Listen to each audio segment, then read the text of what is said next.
बैठे हुए कांग्रेसी, उनको क्या, उन लोगों ने क्या किया 70 साल में? कुछ भी नहीं किया उन लोगों ने देश के लिए। आज हमारे मोदी जी ने कितना कुछ किया हम लोगों के लिए। हमारा सनातन आज कहाँ से कहाँ पहुँच गया है, जो हमारे बच्चे को जानता ही नहीं था। हमारा जो बच्चा हमारे हिंदुओं को कोई जानते नहीं था, सनातन को जानते थे। आज मोदी जी ने हमारे उन बच्चों को सबको सनातनी बना दिया है। हमसे ज्यादा हमारे बच्चे आज भगवान को मानते हैं। सिर्फ मंदिर मस्जिद बनाने से काम नहीं चलेगा। देश की यदि पेट्रोल डीजल के भाव बढ़े हैं तो सैलरी भी उतनी बढ़ी है। अब की बार 400 पार ही होंगे। अब की बार 400 पार से ज्यादा ही जाएगा। ये ओवर कॉन्फिडेंस नहीं, 4 तारीख बताएगा, 4 को मालूम पड़ जाएगा, 4 तारीख बताएगा। बौखलाहट है वो जो बाहर आ रही है, ये कुछ ना कुछ ऐसे 10-20 लोग में ऐसे 2 लोग होते हैं जिनको ऐसी रहती है असंतुष्टि, क्योंकि वो क्या सांप्रदायिकता के हिसाब से। कांग्रेसियों को मालूम है कि हम लोग जीतने वाले नहीं है, इसीलिए वो लोग कह रहे हैं कि कैंडिडेट ही नहीं है उनका, जीतने वाले नहीं है। तो इसीलिए नोटा को दबाने से मतलब क्या है? आप आइए, देश के लिए आगे आइए, आके जो देश के लिए जो काम कर रहा है उसके लिए आप आगे आके लड़िए और उसको वोट डालिए। नमस्कार, मैं दीपक विश्वकर्मा। आज लोकसभा चुनाव के चौथे चरण के चुनाव हो रहे हैं, जिसमें मध्य प्रदेश की 8 सीटों पर प्रत्याशी चुनाव लड़ रहे हैं। इस वक्त हम मौजूद है इंदौर में और आज हम यहाँ पर जानेंगे कि लोगों ने किस मुद्दे को ध्यान में रखकर आज वोट डाला है। सर, इस बार आपने किस मुद्दे को ध्यान में रखकर ये वोट दिया है? मोदी को देख के वोट दिया हमने। धारा 370, अयोध्या और अपना अनुशासन, यानी जो आज गुंडागर्दी खत्म हुई है उसको देख के हमने वोट दिया, धारा 370। आने वाले 5 सालों में किस तरह का विकास आप देखना चाहेंगे? आने वाले 5 साल में विकास हम इस तरह का देखना चाहिए। आने वाले 5 साल में बहुत अच्छा विकास होगा मोदी के नेतृत्व। मेट्रो तो बनी रही है, इंदौर में बहुत अच्छा विकास होगा आने वाले 5 साल में। इस बार कांग्रेस से कोई प्रत्याशी नहीं खड़ा है और उन्होंने नोटा पर वोट डालने की अपील की है, तो आपको क्या लगता है कि इस बार इंदौर की जनता नोटा की ओर आकर्षित हुई? नहीं सर, कोई फर्क नहीं पड़ रहा उससे। अच्छा, इंदौर शहर में पिछली बार 76% वोटिंग हुई थी, इस बार आपको क्या लगता है ये आंकड़ा बढ़ेगा या घटेगा? बढ़ेगा, बिल्कुल बढ़ेगा, बिल्कुल बढ़ेगा। बढ़ना ही चाहिए। अपने जो युवा है वो बिल्कुल जाग चुका है। हम सनातनी सब एक इकट्ठे हो गए हैं और हमारी सनातनियों का ही अपने आने वाला है पूरा, और 100% अपने जीतेगी। अच्छा मैम, इस बार कांग्रेस की ओर से कोई प्रत्याशी नहीं है और वो लोगों से अपील कर रहे हैं कि वो नोटा पर वोट डालें। आपको क्या लगता है कि लोग नोटा की ओर आकर्षित हुए? बिल्कुल नहीं। कांग्रेस कितना भी कहे तो नोटा को करने से मतलब क्या है? घर बैठने से मतलब क्या है? कांग्रेसियों को मालूम है कि हम लोग जीतने वाले नहीं है, इसीलिए वो लोग कह रहे हैं कि कैंडिडेट ही नहीं है उनका, जीतने वाले नहीं है। तो इसीलिए नोटा को दबाने से मतलब क्या है? आप आइए, देश के लिए आगे आइए, आके जो देश के लिए जो काम कर रहा है उसके लिए आप आगे आके लड़िए और उसको वोट डालिए। जो बैठे हुए कांग्रेसी, उनको क्या, उन लोगों ने क्या किया 70 साल में? कुछ भी नहीं किया उन लोगों ने देश के लिए। आज हमारे मोदी जी ने कितना कुछ किया हम लोगों के लिए। हमारा सनातन आज कहाँ से कहाँ पहुँच गया है, जो हमारे बच्चे को जानता ही नहीं था। हमारा जो बच्चा हमारे हिंदुओं को कोई जानते नहीं था, सनातन को जानते थे। आज मोदी जी ने हमारे उन बच्चों को सबको सनातनी बना दिया है। हमसे ज्यादा हमारे बच्चे आज भगवान को मानते हैं। मैम, इस बार आपने किन मुद्दों को ध्यान में रखकर ये वोट डाला है?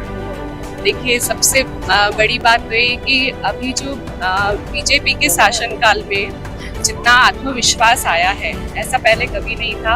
हमारी सनातन संस्कृति को जो महत्व दिया है और हम लोगों में जो आत्मविश्वास आया है वो ये बीजेपी शासनकाल में आया और मोदी जी के कारण ही आया है। तो मेरा तो ये है कि धारा 370 जो वर्षों से मतलब जो हम प्रतीक्षा कर रहे थे वो हटी, राम मंदिर बना, जो हमारे कार सेवकों ने अपना बलिदान दिया था, और जो राम मंदिर की जो स्थापना हुई, ये जो 2 चीजें हैं जिन्होंने बहुत प्रभावित किया कि कोई तो ऐसा शासक आया जिसने इतनी हिम्मत करी। नहीं तो हर व्यक्ति ये रहता है कि भाई भतीजावाद की राजनीति करता है या फिर सबको तुष्टिकरण वाली राजनीति होती है। तो मोदी जी ऐसे अकेले व्यक्ति हैं जो किसी भी प्रकार का निर्णय लेने में निर्भीक होकर लेते हैं, इसलिए हम मोदी जी के साथ हैं और जब तक मोदी जी हैं तब तक हम उनके साथ हैं। मैम, इस बार इंदौर शहर से कोई प्रत्याशी कांग्रेस की ओर से नहीं खड़ा है और वो लोगों से अपील कर रहे हैं कि नोटा को दबाएं, ठीक है, तो आपको क्या लगता है कि नोटा की ओर लोगों का आकर्षण बढ़ा है? नहीं, बिल्कुल नहीं बढ़ेगा, क्योंकि काम बोलता है, किसी के कहने से कुछ नहीं होता है। हर व्यक्ति का अपना विवेक है और अपने विवेक से वो इसको देना चाहिए, ये बोलने की बात नहीं है। हर व्यक्ति बहुत प्रसन्नता के साथ मतदान करने आ रहे हैं और जो नोटा दबाते हैं उनको तो मतलब कहना चाहिए कि उनका सोचने समझने की क्षमता ही खत्म हो गई है और वो देश के संविधान का और जो इतना पैसा खर्चा होता है उस सबका अपमान कर रहे हैं। इस पर सर आपकी क्या राय है? मेरी राय थोड़ी भिन्न है। ये कि अगर यदि कोई कैंडिडेट पसंद नहीं आता तो नोटा दबाने का अधिकार संविधान ने दिया है, और यदि दिया है तो उसका उपयोग भी करना चाहिए। तो इस बार आपको क्या लगता है कि लोग उसकी ओर आकर्षित हुए हैं? देखिए, हुए भी है, नहीं भी हुए, दोनों बातें। ये तो 4 तारीख बताई, 4 तारीख बताई कि क्या हुआ है, क्योंकि मेरे कहने से या आपके कहने से कोई फर्क पड़ने वाला नहीं है। ये 4 तारीख को जिस दिन खुलेगा उस दिन अपने आप क्लियर हो जाएगा। ये निश्चित है कि पहले से ज्यादा नोटा आएगा। आप किस मुद्दे को ध्यान में रखकर चुनाव में? हम तो देश के लिए ध्यान में रख के, हम सांप्रदायिकता नहीं चाहते, कोई मंदिर मस्जिद नहीं, सिर्फ देश का विकास होना चाहिए, सच्चाई पे रहना चाहिए, झूठ का बोलबाला नहीं होना चाहिए। आज गैस पहले 400 रुपए थी, अब जो 1200 रुपए होके फिर अब 800 आई है। ये क्या है? पेट्रोल 60 रुपए था, जो अब 106 रुपए 107 रुपए है। मतलब इस सब बातों को ध्यान में रखना पड़ेगा कि देश के लिए क्या हो रहा है। सिर्फ मंदिर मस्जिद बनाने से काम नहीं चलेगा। देश की यदि पेट्रोल डीजल के भाव बढ़े हैं तो सैलरी भी उतनी बढ़ी है।